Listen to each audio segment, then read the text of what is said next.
My starting point when it comes to the consideration of any issue relating to free speech is my passionate belief that the second most precious thing in life is the right to express yourself freely. The most precious thing in life, I think, is food in your mouth, and the third most precious is a roof over your head. But a fixture for me in the number 2 slot is free expression, just below the need to sustain life itself. That is because I have enjoyed free expression in this country all my professional life and fully expect to continue to do so. Personally, I suspect highly unlikely to be arrested for whatever laws exist to contain free expression because of the undoubtedly privileged position that is afforded to those of a high public profile. So my concerns are less for myself and more for those more vulnerable because of their lower profile. Like the man arrested in Oxford for calling a police horse gay, or the teenager arrested for calling the Church of Scientology a cult, or the cafe owner arrested for displaying passages from the Bible on a TV screen. When I heard of some of these more ludicrous offences and charges, I remembered that I had been here before in a fictional context.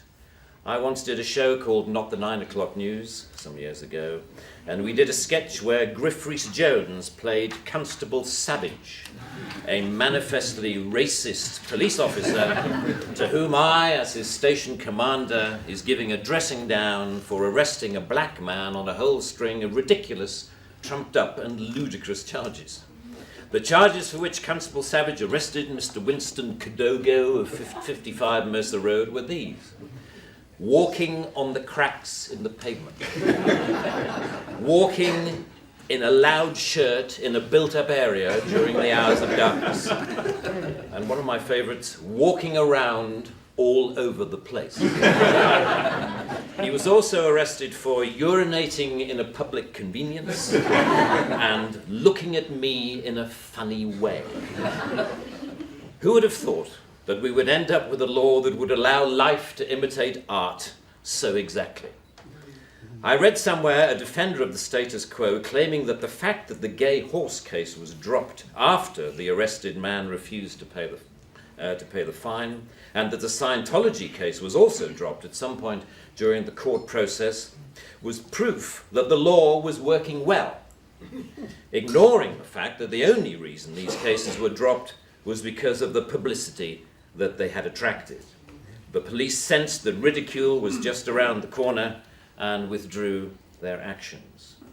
But what about the thousands of other cases that did not enjoy the oxygen of publicity, that weren't quite ludicrous enough to attract media attention?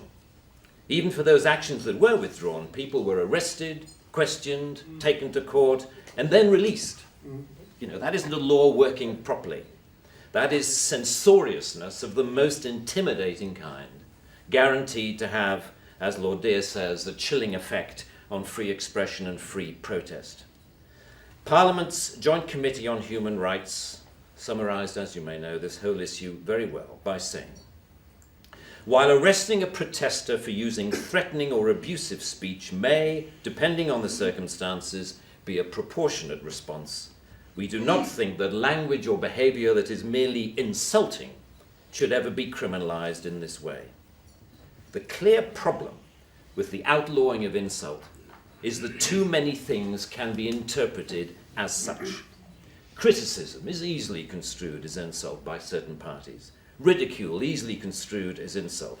Sarcasm, unfavourable comparison, merely stating an alternative point of view to the orthodoxy can be interpreted as insult. And because so many things can be interpreted as insult, it is hardly surprising that so many things have been, as the examples I talked about earlier show. Although the law under discussion has been on the statute book for over 25 years, it is indicative of a culture that has taken hold of the programs of successive governments, that with the reasonable and well-intentioned ambition to contain obnoxious elements in society, has created a society of an extraordinarily authoritarian and controlling nature. It is what you might call the new intolerance, a new but intense desire to gag uncomfortable voices of dissent. I am not intolerant, say many people, say many softly spoken, highly educated, liberal-minded people. I'm only intolerant of intolerance. And people tend to nod sagely and say, oh yes, wise words, wise words. And yet if you think about this supposedly inarguable statement for longer than 5 seconds, you realize that all it is advocating is the replacement of one kind of intolerance with another, which to me doesn't represent any kind of progress at all. Underlying prejudices, injustices, or resentments are not addressed by arresting people. They are addressed by the issues being aired, argued, and dealt with, preferably outside the legal process. For me, the best way to increase society's resistance to insulting or offensive speech is to allow a lot more of it. As with childhood diseases, you can better resist those germs to which you have been exposed. We need to build our immunity to taking offense so that we can deal with the issues that perfectly justified criticism can raise. Our priority should be to deal with the message, not the messenger. As President Obama said in an address to the United Nations only a month or so ago, laudable efforts to restrict speech can become a tool to silence critics or oppress minorities. The strongest weapon against hateful speech is not repression, it is more speech. And that's the essence of my thesis, more speech. If we want a robust society, we need more robust dialogue, and that must include the right to insult or to offend. And even if, as Lord Dear says, the freedom to be inoffensive is no freedom at all. The repeal of this word in this clause will be only a small step, but it will, I hope, be a critical one in what should be a longer-term project to pause and slowly rewind a creeping culture of censoriousness. It is a small skirmish in the battle, in my opinion, to deal with what Sir Salman Rushdie refers to as the outrage industry. Self-appointed arbiters of the public good, encouraging media-stoked outrage to which the police feel under terrible pressure to react.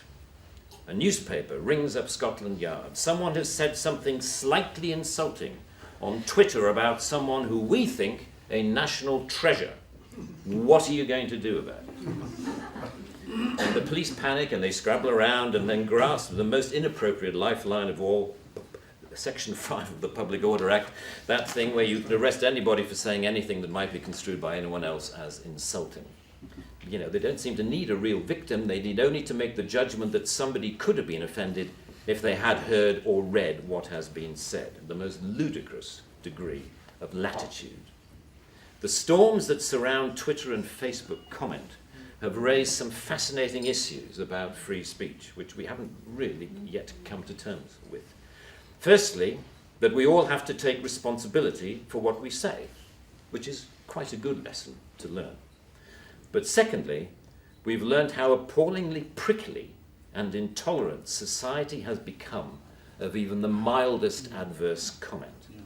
The law should not be aiding and abetting this new intolerance. Free speech can only suffer if the law prevents us from dealing with its consequences. I offer my wholehearted support to the Reform Section 5 campaign. Thank you very much.